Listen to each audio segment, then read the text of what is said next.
Manœuvre pour la remise en place des canaux utilisés pour accoster à Geiranger.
Très vite, vous allez découvrir la superbe cascade qu'on appelle les Sept Sœurs. Et un petit peu à l'amont de Sept Sœurs, il y a un replat avec une ferme, disons une habitation dessus actuellement.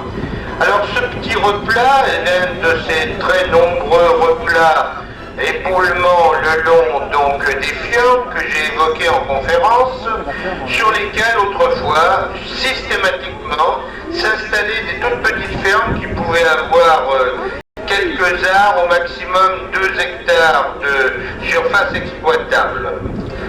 Ces fermes ont pratiquement toutes disparu aujourd'hui. Quand elles subsistent, ce sont des résidences d'été, des résidences secondaires d'été.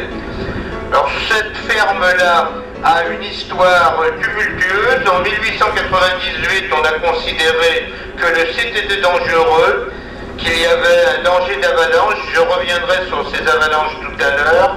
Et on a obligé le propriétaire à changer, à déménager. Alors il n'avait pas les moyens de se faire reconstruire une exploitation agricole ailleurs, et même une maison ailleurs.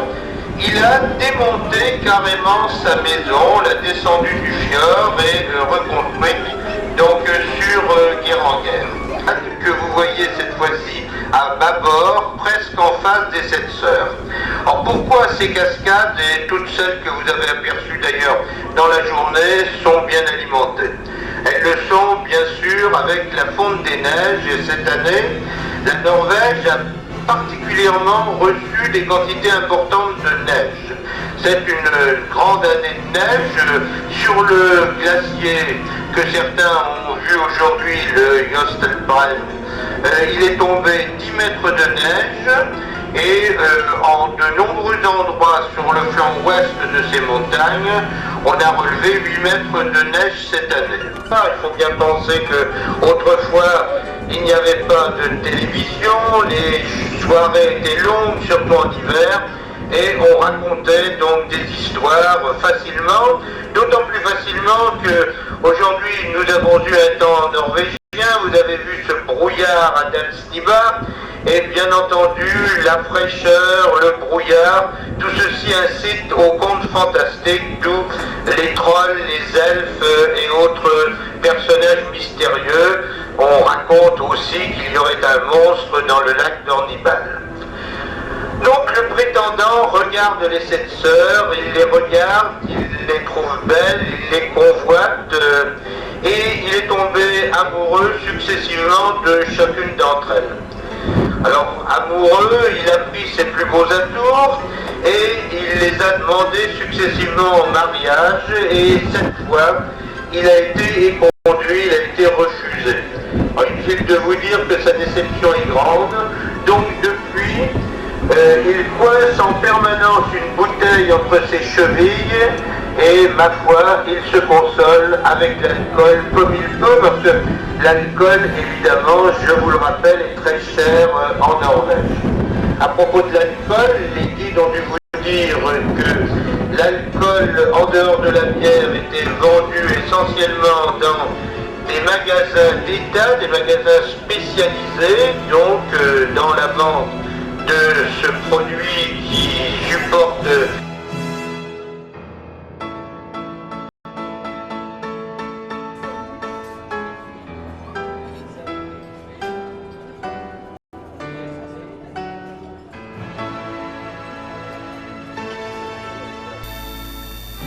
Bergen, deuxième ville de Norvège, est bâtie autour d'un port naturel dans un fjord bien abrité.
Nous entrons dans le port,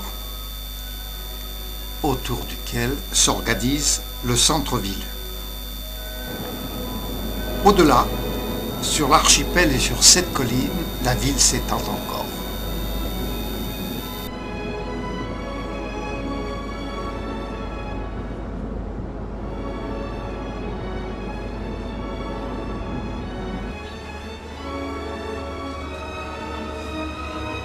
Rosenkranzhalle sur les fortifications.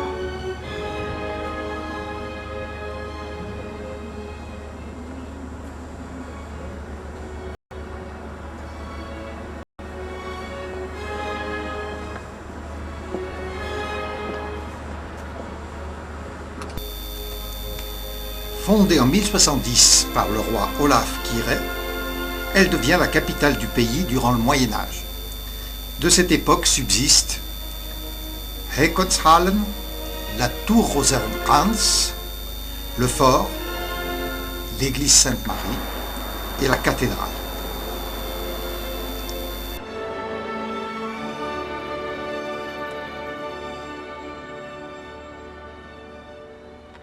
L'hôtel de ville.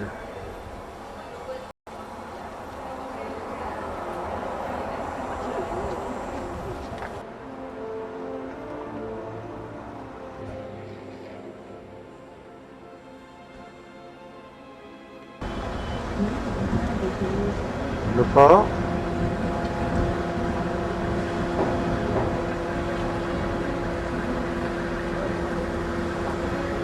Au fond, le vieux château.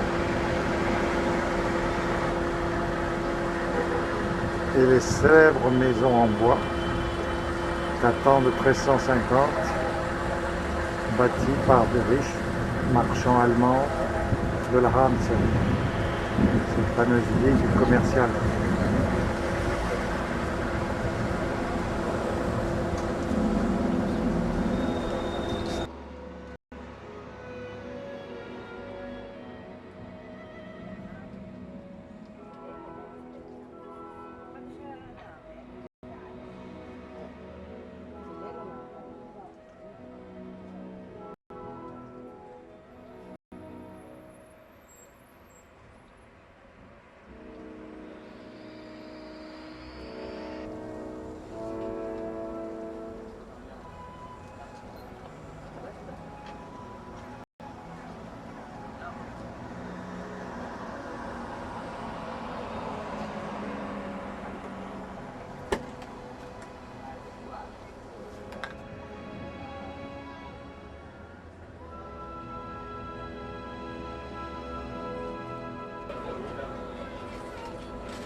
Kruiskirchen, ou église de la Croix.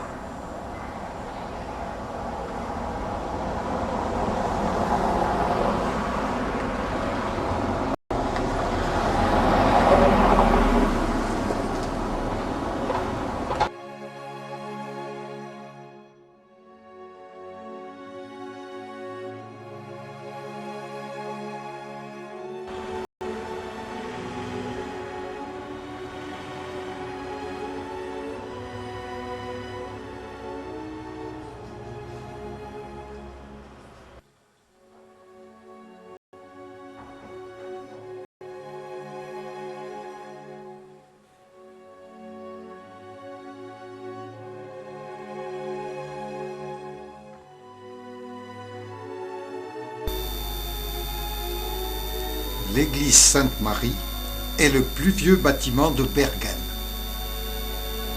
Elle est de style anglo-normand et une partie de la construction remonte au XIIe siècle.